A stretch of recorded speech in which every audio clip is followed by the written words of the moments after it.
नमस्कार। जिंदगी में कई बार ऐसे मौके आते हैं जब जीत या हार मायने नहीं रखते। उससे भी बड़ा हो जाता है सही और गलत का सवाल।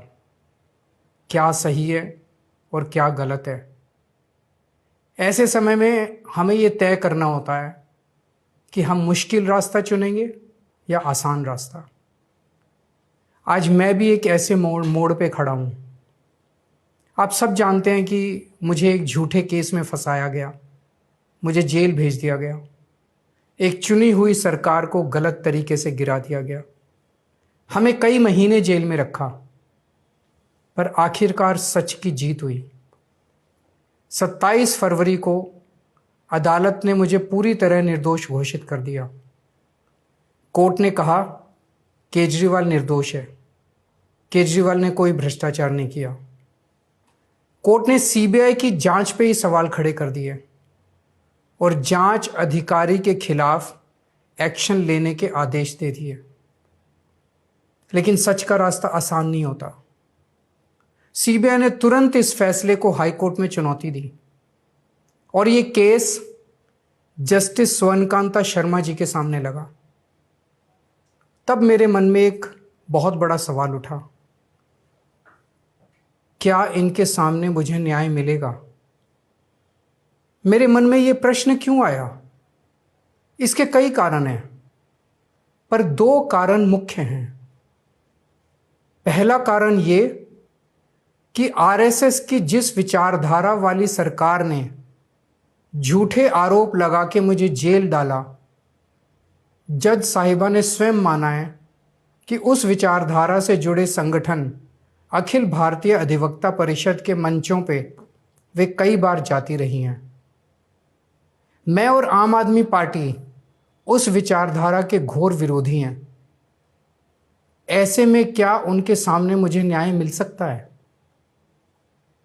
दूसरा कारण कॉन्फ्लिक्ट ऑफ इंटरेस्ट। कोर्ट में मेरे विपक्ष में केंद्र सरकार की सीबीआई है और जस्टिस स्वर्णकांता जी के दोनों बच्चे केंद्र सरकार में काम करते हैं। उनके दोनों बच्चे केंद्र सरकार के वकीलों के पैनल में हैं। हमारे सामने कोर्ट में दूसरी ओर से वकील हैं सॉलिसिटर जनरल श्री तुषार मेहता जी। तुषार मेहता जी दोनों बच्चों को केस देते हैं। उन्हें कितने केस मिलेंगे, कौन से केस मिलेंगे, ये तुषार मेहता जी तय करते हैं।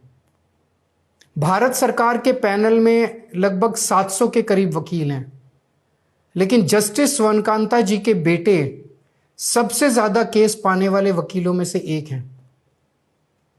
उनके बेटे को 2023 से 2025 के बीच लगभग 5,904 केस डॉकेट मिले।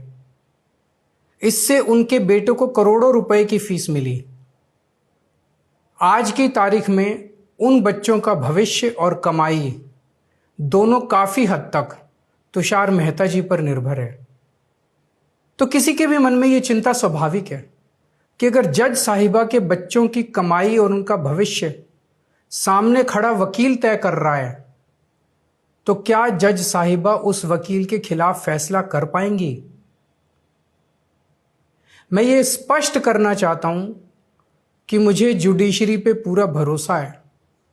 मैं जुडिशरी का बहुत सम्मान करता हूं।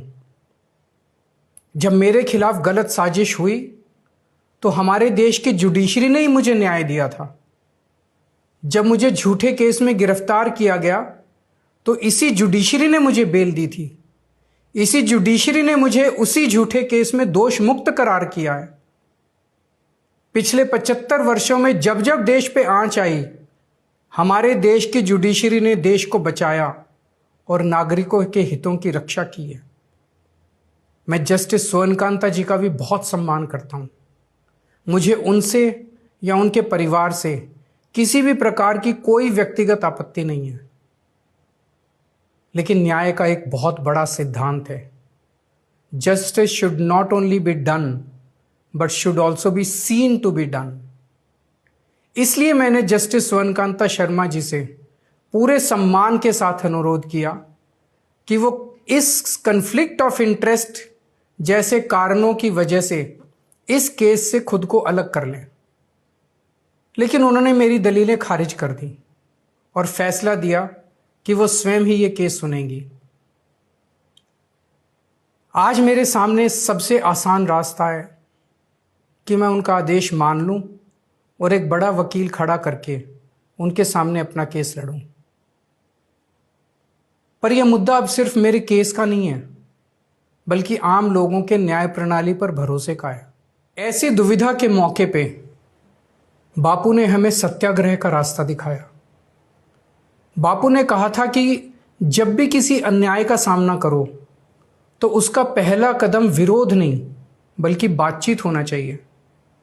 अपनी बात अन्याय करने वाले के सामने पूरी विनम्रता के साथ रखनी चाहिए और उसे सुधारने का पूरा मौका देना चाहिए। सारी कोशिशों के बाद भी अगर न्याय ना मिले तो अंतरात्मा की आवाज़ सुनो। यदि अंतरात्मा की आवाज़ कहती है कि न्याय नहीं हुआ तो शांति और विनम्रता के साथ सत्याग्रह करना चाहिए। फिर उसके जो भी परिणाम हों वो सहर्ष स्वीकार करने चाहिए। पर इस पूरे प्रकरण में अन्याय करने वाले व्यक्ति के प्रति किसी भी प्रकार की नफरत या गुस्सा नहीं होना चाहिए। मैंने भी बातचीत से शुरुआत की, पूरी निष्ठा और विनम्रता के साथ जस्टिस स्वर्णकांता जी के सामने अपनी बात रखी, उन्हें इस केस से अलग होने के लिए याचना की। मैंने आग्रह किया कि मेरा केस हाई कोर्ट के किसी भी अन्य जज द्वारा सुन लिया जाए, लेकिन उन्होंने मेरी प्रार्थना अस्वीकार कर दी। उन्होंने फैसला दिया कि वे अपने आप को इस मामले से अलग नहीं करेंगी और ये केस वो स्वयं ही सुनेंगी।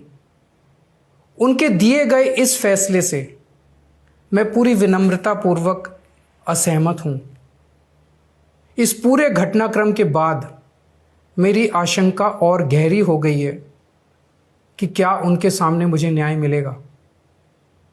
बापू के दिखाए रास्ते पर चलते हुए सत्याग्रह की भावना से अब मैंने फैसला किया है कि मैं इस केस में जस्टिस स्वर्णकांता जी के कोर्ट में ना तो स्वयं पेश होऊंगा और ना ही मेरी तरफ से कोई वकील पैरवी करेगा।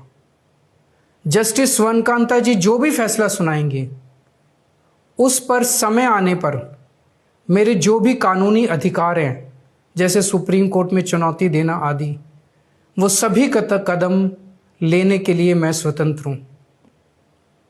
ये बात आज मैंने एक पत्र लिखकर जस्टिस स्वर्णकांता जी को भी सूचित कर दिया है। मेरा जस्टिस स्वर्णकांता जी से किसी प्रकार का व्यक्तिगत विरोध नहीं है। यदि भविष्य में भी कभी उनके सामने मेरा कोई अन्य केस लगता है जिसमें मेरे विरोध में बीजेपी, केंद्र सरकार या तुषार मेहता जी नहीं हैं, तो मैं उनके समक्ष जरूर पेश होऊंगा। आप पूछ सकते हैं कि यदि मैं जस्टिस स्वर्णकांता जी के रिक्यूजल ऑर्डर से असहमत हूं तो उसके खिलाफ सुप्रीम कोर्ट क्यों नहीं जा रहा? उसकी तैयारी कर रहा हूं। यह पूरा मामला बहुत नाजुक और संवेदनशील है। कानून को ध्यान में रखते हुए, जुडिशरी के सम्मान को ध्यान में रखते हुए और लोगों के न्याय व्यवस्था पर भरोसे को ध्यान में रखते हुए एक एक कदम उठाना है। मैं ये कदम अहंकार या किसी विद्रोह या विरोध की भावना से नहीं उठा रहा।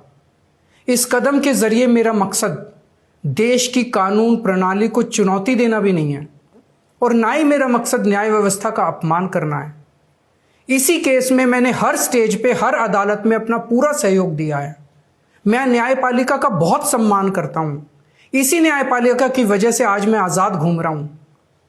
मेरा सिर्फ और सिर्फ इससे एक ही मकसद है, देश की न्याय व्यवस्था पर लोगों के भरोसे को और मजबूत करना, लोगों में ये अटूट विश्वास भरना कि जरूरत पड़ने पर हमारे देश की न्याय व्यवस्था से उन्हें न्याय जरूर मिलेगा। जय हिंद।